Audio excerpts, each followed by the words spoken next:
I am classically trained as a pianist, and that is my background, and that's my love, that's my desert island if I had to choose. But my whole life, I played video games.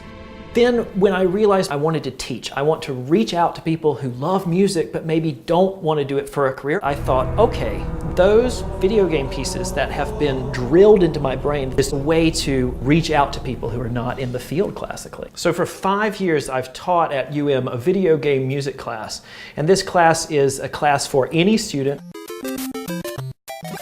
In the early days of game audio, some of the programmers were the same people who composed, and they would say, well, when I turn the computer on, there's a speaker that goes boop to let you know it's turned on. Well, if it can go boop, why can't it go boop, boop, boop, boop, or whatever? And that started to turn into a melody line.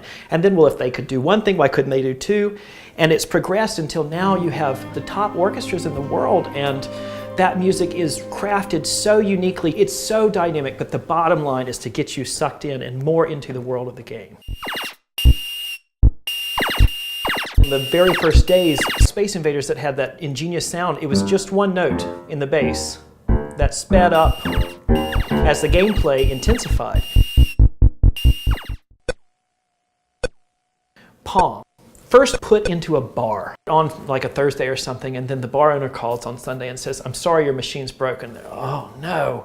They go over, it's not broken. It's so full of quarters that nobody else can put in more to play. When you put in the coin, then all of a sudden, doop, doop, doop, you get those sounds. That was to attract attention.